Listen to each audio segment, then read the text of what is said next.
Hello guys, welcome back to my YouTube channel. আশা কৰো আপোনালোক সকলে ভালে আছে। তো গাইস মই মোৰ চেনেল দীপক দাস ডিজে লৈ স্বাগতম জনাই আপোনালোকৰ মাজলৈ লৈ আহিছো আন এটি নতুন ৰেচিপি। তো গাইস যোনে মোৰ চেনেলটো এতিয়ালৈ সাবস্ক্ৰাইব কৰা নাই কে সাবস্ক্ৰাইব কৰি দিব আৰু কাষত থকা বেলটো প্ৰেছ কৰি অল কৰি দিব যাতে মই আপলোড কৰা ভিডিঅ'সমূহৰ নটিফিকেশন আপোনালোকে পাই থাকে। তো গাইস বলক আমি আমাৰ ৰেচিপিলৈ আগবাঢ়ো। আমি ইয়াত লৈ লৈছো চিকেন হাফ কিলো, আদা নহৰু জলকীয়া খুন্দি লৈছো। ইয়াত লৈ লৈছো জিৰা ধনিয়া হালধি ৰেড চিলি পাউডাৰ আৰু গোটা গৰম মছলা। পিয়াজ কাটি লৈছো, আলু কাটি লৈছো, বিলাহী কাটি লৈছো, তেজপাত লৈ লৈছো সুন্দৰকৈ। এতিয়া আমি বলক ষ্টাৰ্ট কৰো। এয়া কেৰাহী পাতি দিছো, তেল দি দিছো গৰম হ'বলৈ।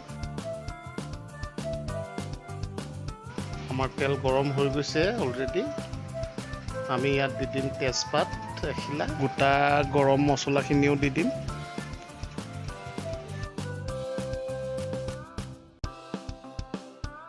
এতিয়া দি দিম আমি ইয়াত কাটি থোৱা পিঁয়াজখিনি। এইখিনিতে এটা কথা কওঁ গাইজ, মই পিঁয়াজটো একেবাৰে ব্ৰাউন কালাৰ হোৱাকৈ ফ্ৰাই নকৰোঁ, হাফ ফ্ৰাই কৰিম। আমাৰ পিঁয়াজ ফ্ৰাই হৈ গৈছে, হাফ ফ্ৰাই। আমি হাফ ফ্ৰাই কৰিম পিঁয়াজখিনি। তাৰপিছত আমি ইয়াত দি দিম এতিয়া মুৰ্গী মাংসখিনি।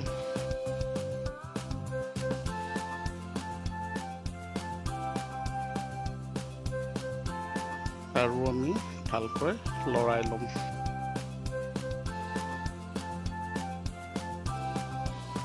তো গাইজ দেখিবলৈ পাইছে আমাৰ কাটি থোৱা পিঁয়াজ আৰু অলপ আছিল, সেইখিনিও এতিয়া আমি ইয়াত এড কৰি দিছোঁ।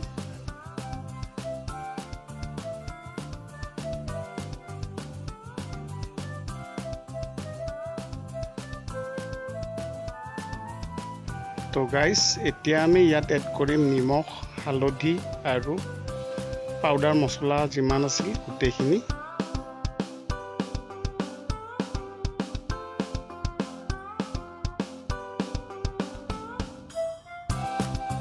আমাৰ মছলাখিনি দিয়া হৈ গ'ল গোটেইখিনি। এতিয়া আমি ভালকৈ লাৰি ল'ম। এতিয়া আমি ইয়াত দি দিম খুন্দি থোৱা আদা নহৰু জলকীয়া।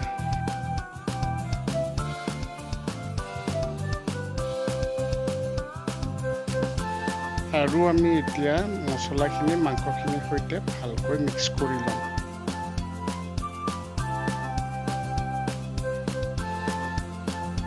এতিয়া ঢাকোন মাৰি অলপ টাইমৰ কাৰণে ৰাখি দিম।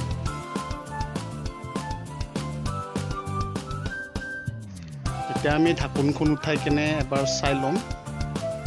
দেখিবলৈ পাইছে গাইজ মাংসৰ কালাৰ ধুনীয়া কালাৰ আহিছে আৰু সুন্দৰকৈ ফ্ৰাইও হৈছে। এতিয়া আমি ইয়াত এড কৰি দিম কাটি থোৱা বিলাহীখিনি আৰু ভালকৈ লৰাই ল'ম আৰু পুনৰাই ঢাকোন মাৰি ৰাখি দিম অলপ টাইমৰ কাৰণে।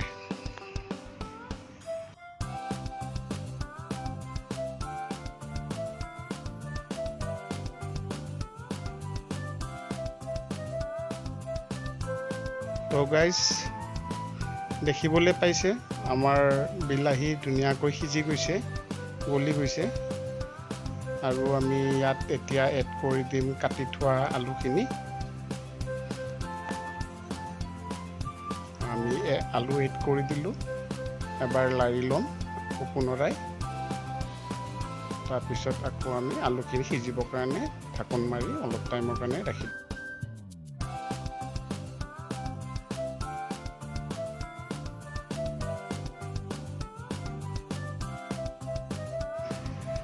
গাইজ দেখিবলৈ পাইছে সুন্দৰ কালাৰ হৈছে আৰু অলপ প্ৰব্লেমো দি আছে, ধোঁৱাখিনি কেমেৰাত আহি আছে, চ' সেইটো ইগন'ৰ কৰিব। তো আমাৰ মাংসখিনি তলত লাগিছে গাইজ অলপ। তো আমি ইয়াত এড কৰি দিম অলপ পানী। আমি আদা নহৰু পিছা পানীখিনি থৈ দিছিলোঁ, তো এইখিনি আমি ইয়াত এড কৰি দিম আৰু অলপ পানী লাগিব। তো ইয়াত অলপমান পানী আকৌ এড কৰিম আৰু আমি লৰাই এবাৰ ঢাকোন মাৰি ভালকৈ আকৌ পুনৰাই অলপ টাইমৰ কাৰণে ৰাখি দিম আলুখিনি সিজিবৰ কাৰণে।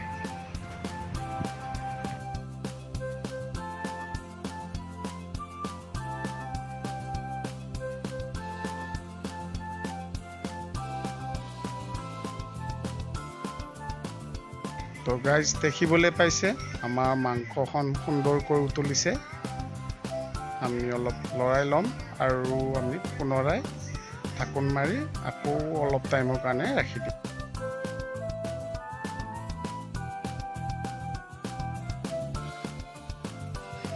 তো বলক গাইজ এবাৰ আমি চাই লওঁ আমাৰ আলু সিজিছে নে নাই। তো আমাৰ আলুটো আমি চাই লওঁ, নাই সিজা আমাৰ আলু, আৰু অলপ টাইমৰ কাৰণে ৰাখিব লাগিব আমি। তো আকৌ পুনৰাই ঢাকোন মাৰি অলপ টাইমৰ কাৰণে ৰাখি দিম।